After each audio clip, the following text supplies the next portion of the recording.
rise as you are able for the presentation of colors and the Pledge of Allegiance.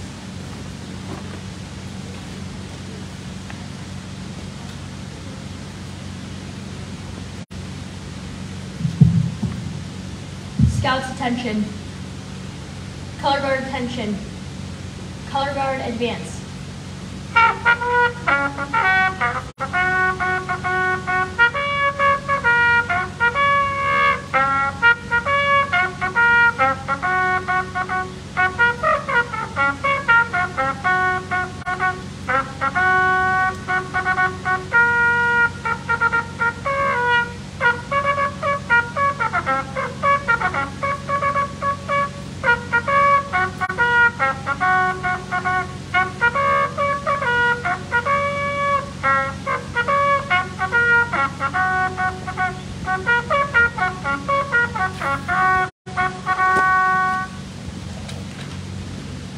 Please join me in the Pledge of Allegiance. I pledge allegiance to the flag of the United States of America and to the republic for which it stands, one nation, under God, indivisible, with liberty and justice for all. Color guard, post your colors.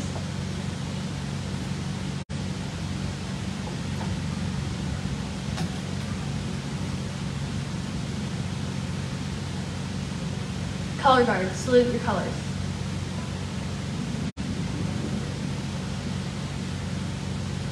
Color guard, dismiss.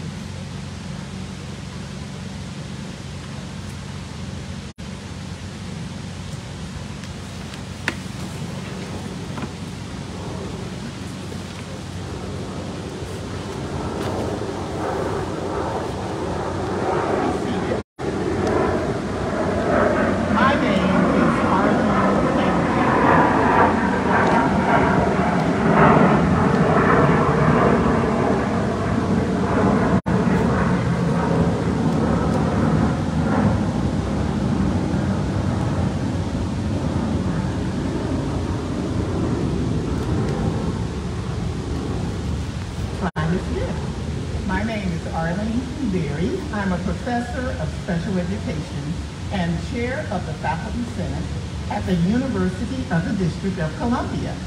This venerable university is an historical black college and the only public land-grant university in the nation's capital. In addition, I am a former Girl Scout and field director from the Central New York Girl Scout Council. I am also a member of the inaugural board of directors of the FDR Memorial Legacy Committee. This committee, founded in 2019, is a citizen-led organization with a mission to promote education about the FDR Memorial, to improve inclusion and accessibility so all visitors can experience the memorial, and to preserve this memorial for future generations. The organization, born out of the successful disability-led campaign in the 1990s for disability representation at the memorial, is committed to sharing the diverse perspectives of the Roosevelt era and that era's legacy today. I am pleased to serve as your MC today. We have a very exciting program today, which I believe the former First Lady Eleanor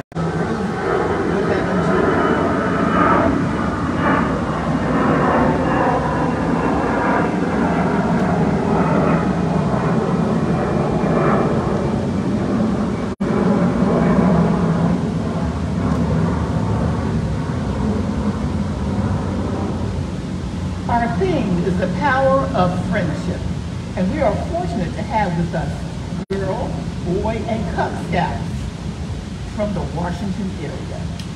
These phenomenal scouts are learning that it is through friendship that they can advance in their badges, ranks, and life, and that the service they do and that we will learn about today is anchored in caring for others and friendship.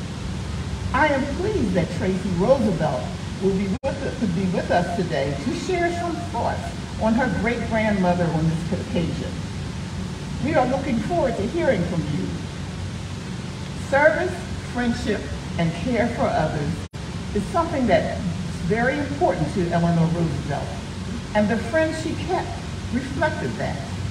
One of her friends, who is a particular favorite of mine, is Dr. Mary McLeod Bethune. Like me, Dr. Bethune was an educator and African American. Dr. Bethune was a civil rights leader who worked hard to make this country a better place for all its citizens. Dr. Bethune found a great friend and great ally in her life's work in Eleanor Roosevelt. And Eleanor likewise found a great friend and great ally in her life work in Mary McLeod Bethune. Some might even say that their friendship changed the world. Some even may say that the United Nations Declaration of Human Rights that we attribute to Mrs. Roosevelt would not have read as it did if it were not for the influence of her best friend, Dr. Bethune.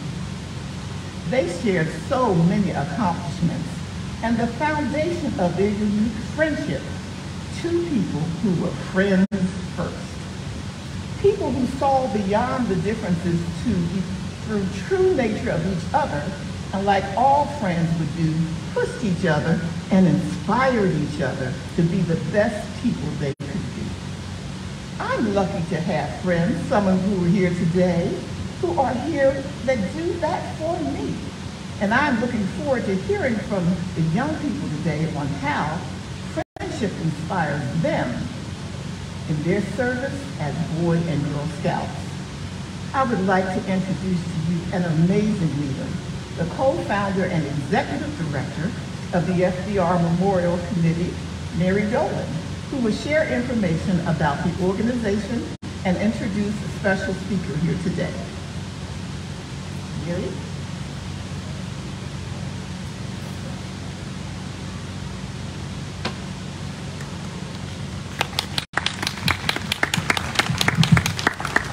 Hello, everyone. What a great day we have today, don't we? All right, great day to celebrate a birthday. Just a great day to be outside at this gorgeous memorial. So I really thank you for getting outside and coming to enjoy one of these magnificent places that we in Washington get to call part of our home. I want to thank Professor Arlene King-Berry here for serving as MC today and for her service as a founding board member of the FDR Memorial Legacy Committee. And honestly, her expert guidance to me has led the organization to create a unique education program. And were it not for her, we wouldn't be where we are today, which is next summer, we're going to be holding a workshop for teachers from around the country who will be flying in to learn about the disability history of the FDR Memorial. They'll spend a week in DC doing that. And so if you're interested or you know anybody who might be interested, it's funded by the National Endowment for the Humanities, but we're the ones who are going to be implementing it. Please feel free to talk to me at some point or send me an email. Please let me know. Okay, so I also would love to invite you to sign up on our listserv. We have a list up there at the front. And as you can see, we have different events that go on. Events like this, we do wreath layings, we have webinars, we also have educational content that we publish from time to time. So once you join our website, you'll get an email newsletter once or twice a month with all sorts of various things to do. So we hope that you do that. I want to thank Tracy Roosevelt for being here today. I hope she'll share with you what a very, very busy person she is. She has a newborn at home and a legal career fighting the good fight. So thank you for being with us today. And a big thank to Judy Zabo. Everybody, y'all know the wonderful Judy Zabo and all the wonderful leaders in the Girl Scouts, Boy Scouts, Cub Scouts, and all the families. Thank you for making this birthday commemoration even more special through your participation.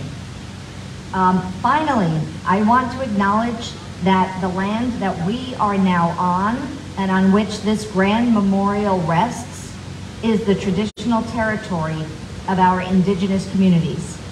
And at the FDR Committee, we acknowledge this legacy and find inspiration from the land.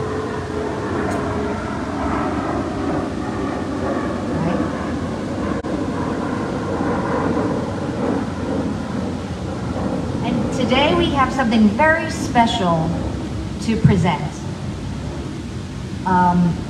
We have a young man, Ryan Chambers, who is a Boy Scout, star rank.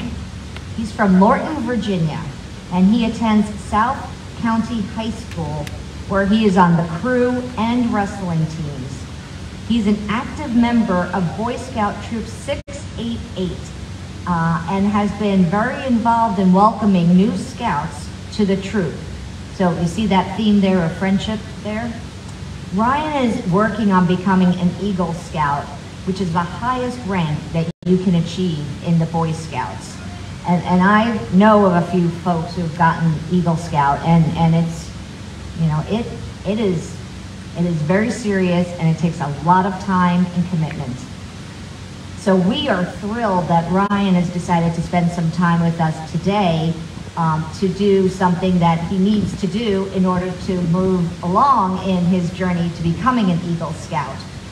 He needs to make a public speech. He's going to be doing that with us today. And he's going to share some thoughts of what it is as a young leader to talk about the power of friendship. So Ryan, please come forward.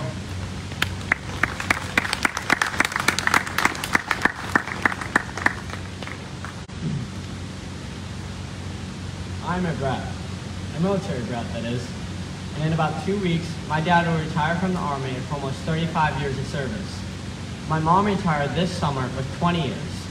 In my short lifetime of 15 years, my family has moved 4 times. I consider myself lucky. I know kids who have moved 10 or more times in that same time frame.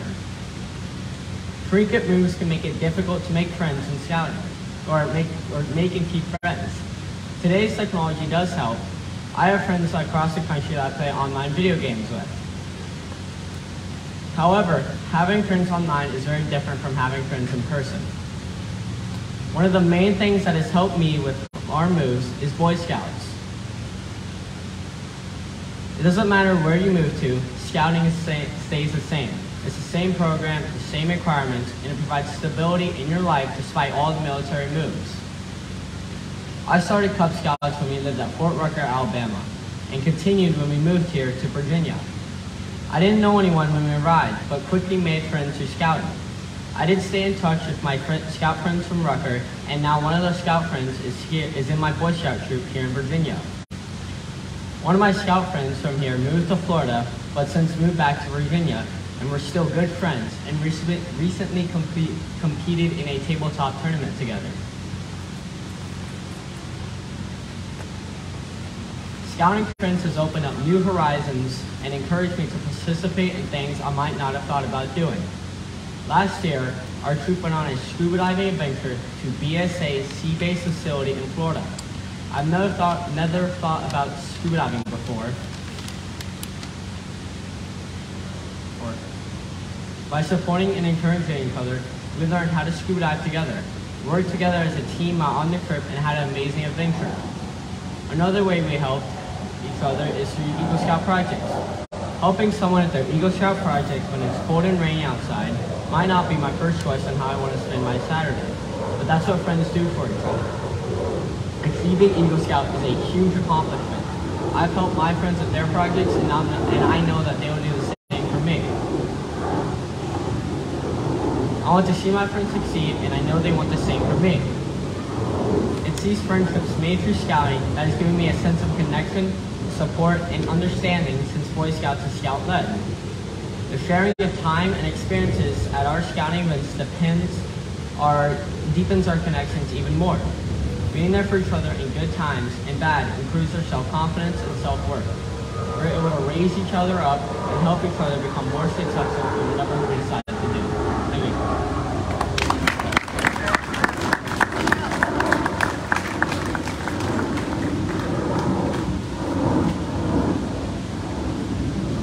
Thank you, Brian, for those inspiring words about friendship. We know you have passed the test and will be an outstanding Eagle Scout. I would not like to ask Girl Scouts Emily Toast and Eva Lake to come forward. Emily is a third-year cadet from Alexandria, Virginia. She attends Mark Twain Middle School. Emily is an active member of Girl Scout Troop 4720 and is currently working on her Silver Award project to promote CPR.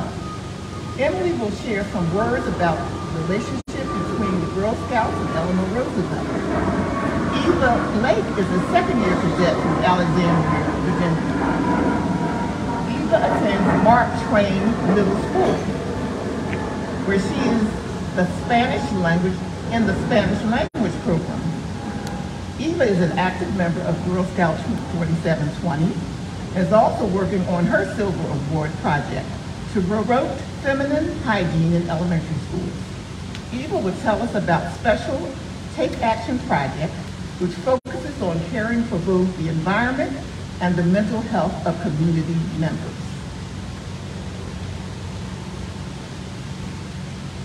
Eleanor Roosevelt said to do what you feel in your heart to be right, but you'll be criticized anyway. Mrs. Roosevelt knew all too well about being criticized for what was right. When she formed a lifelong friendship with Mary McLeod Bethune, a member of FDR's Black Cabinet, the country wasn't prepared for what would follow. Their friendship was kept in the limelight as they championed civil rights for all. As an honorary president of the Girl Scouts, Eleanor Roosevelt exemplified the true meaning of being a sister to not just every Girl Scout, but to every person she met.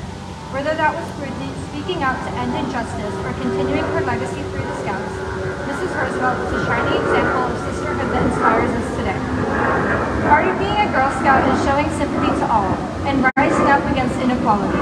We promise to be a sister to every Girl Scout by showing camaraderie and being a person to go to when times are tough.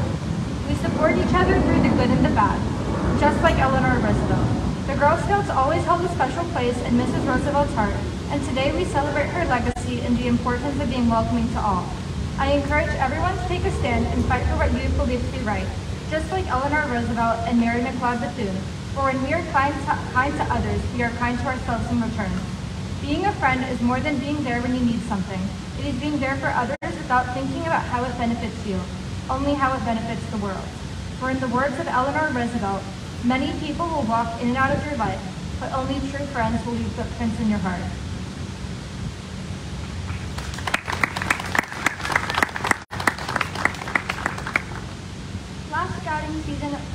Last scouting year, our troop undertook the Breathe journey.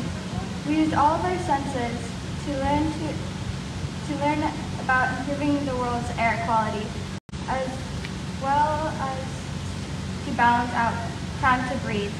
We learned to focus breathing during meditation sessions to help relax and focus.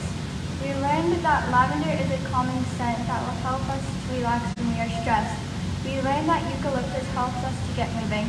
We used that knowledge to make candles and lotions to help us feel better. Part of this journey, besides making candles and lotions, was to make the world a better place.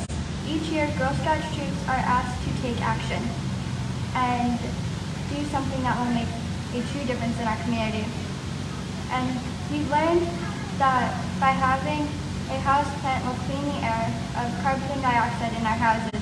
Additionally, the plants can remove other toxins that are typically found in our indoor air. But houseplants just don't clean the air. According to several studies, taking care of a living houseplant will lower anxiety, depression, and help and improve our ability to pay attention. Houseplants can help people recover from illness faster, including using less pain medication and shorter hospital stays. At the time we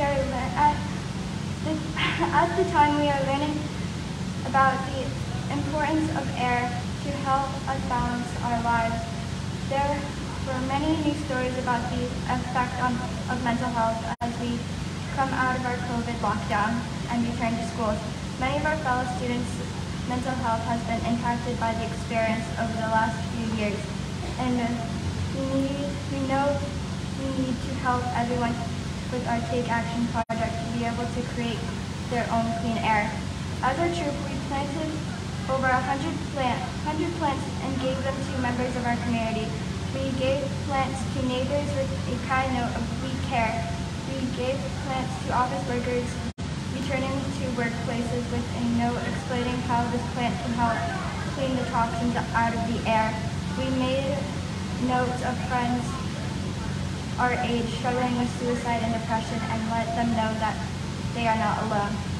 We will do our best, know that the long-term impact of our work as scouts, but we take action in order to do our best to make the world a better place. Thank you.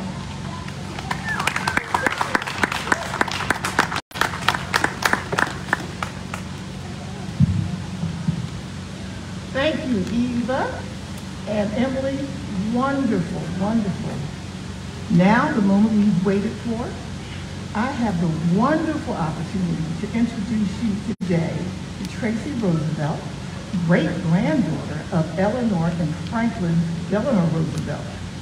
Tracy is an attorney and practices public international law, advising countries on how to avoid conflicts important today and representing them in disputes brought in international courts and tribunals. A few years ago, Tracy received a prestigious fellowship, the Davis Fellowship for Peace. The Davis website reveals the following about Tracy. Family legacy has always been important to Tracy, and it compelled her to pursue the issue of human rights in a life of service.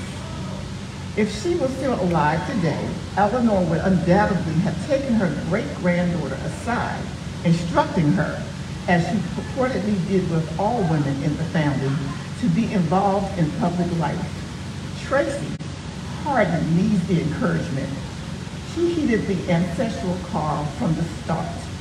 Tracy, no doubt, your great-grandmother is looking down and proud of the work you are doing. We are thrilled to have you with us today. Tracy.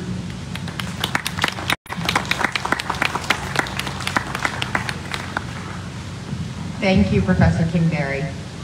And thank you, Mary, as well, for having me here, and Judy for bringing troops. I think that my great-grandmother would be especially pleased to have heard Ryan and Emily and Eva speak this afternoon.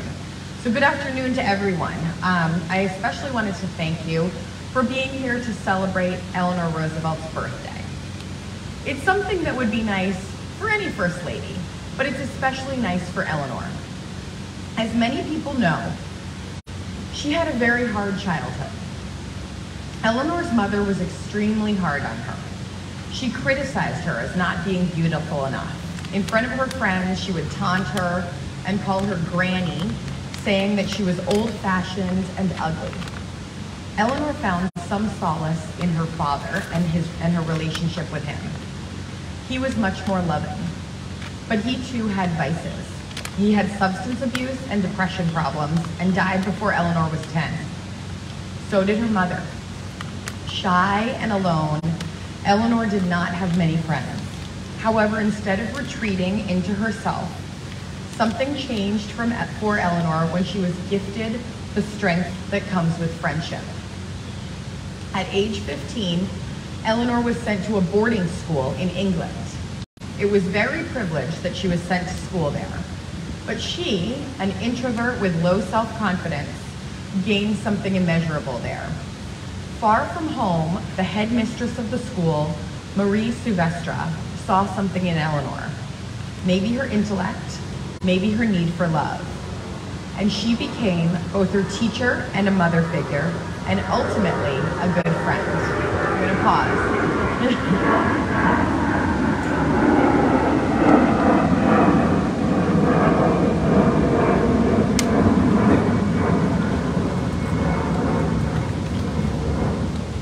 Even Nancy Pelosi had to pause for the planes when we were here to celebrate the 25th anniversary a few months ago. Mademoiselle Silvestre would take Eleanor traveling with her around Europe when other children would return home. She would walk with her in Paris, and the gift Mademoiselle Silvestre gave her through her friendship was confidence. Recently, in talking with my parents about Eleanor's experience growing up, they immediately mentioned Mademoiselle Silvestre by her name and her role in Eleanor's life. It reminded me of an exercise I did last week at my son's preschool, where we were asked to share stories about a teacher who had especially impacted us. Out of the confidence that Mademoiselle Silvestre gave Eleanor, came Eleanor's understanding of those less fortunate. When she returned to New York from London as an 18-year-old, she worked with other wealthy women in tenements in New York City. She saw children the age of the children in the preschool I just mentioned, working to make artificial flowers to sell and living in terrible conditions in tenement apartments with multiple families in the same room in New York City. Eleanor saw suffering and wanted to change it. Before she married Franklin and he became president, she brought him back to New York City and showed him the conditions she had encountered in those tenements. For me, what is most striking about this was the friendships that Eleanor took from these days. She stayed in touch with people she met in the tenements in New York City when she was just 18. She was still friends with them when she was First Lady. She also stayed in touch with friends from her boarding school in London. I recently read an article about a friend from there named Cece L. Fitzwilliams, who hosted her for dinner in 1942, 40 years later, when she visited London during World War II. For all the well-to-do friends Eleanor had, she also had friends from different socioeconomic backgrounds and other walks of life. My aunt told me about visiting Eleanor at Hyde Park in the 1960s, close to the end of her life.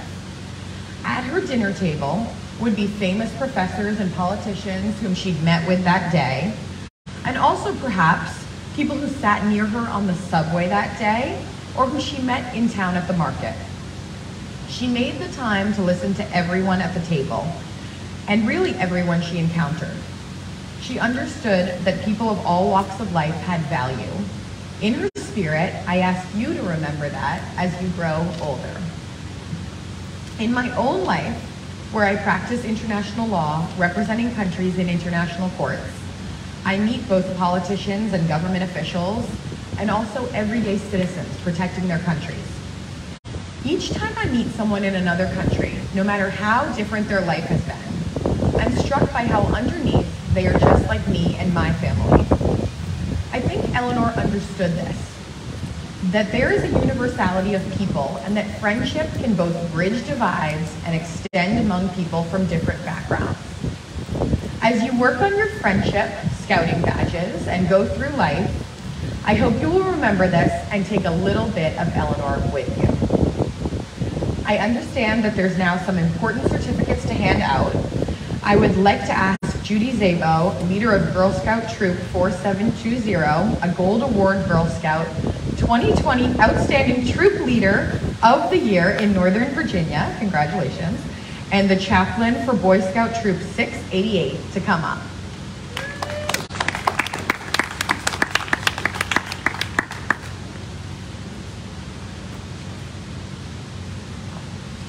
A certificate of excellence is awarded to Ava Lake for her high performance during the Take Action project in improving mental health by giving out houseplants.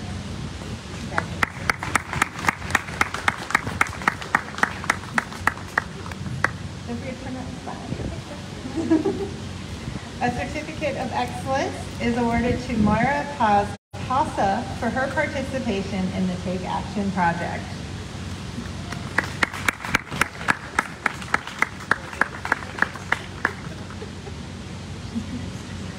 Turn and get your, you gotta get your picture, sorry.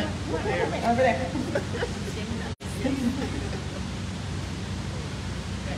A certificate of excellence is awarded to Riley Zabo for her participation in the Take Action project.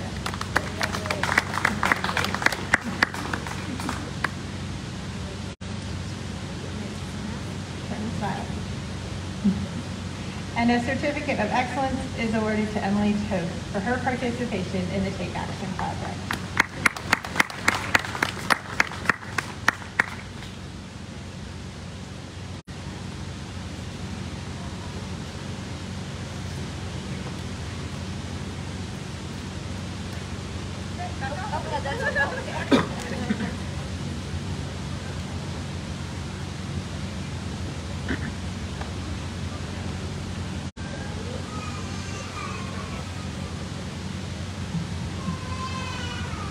Thank you, Tracy. And now we are here to honor the First Lady and commemorate her birthday by placing a wreath and flowers at her statue. Per National Park Service regulations, we ask you in the audience, to wait until directed, and then we can proceed. We then will invite you to come to Eleanor's statue at the far end of the memorial and place your carnation at the statue of Eleanor, should you wish. On behalf of the FDR Memorial Legacy Committee, thank you for coming today to celebrate this important birthday. Thank you.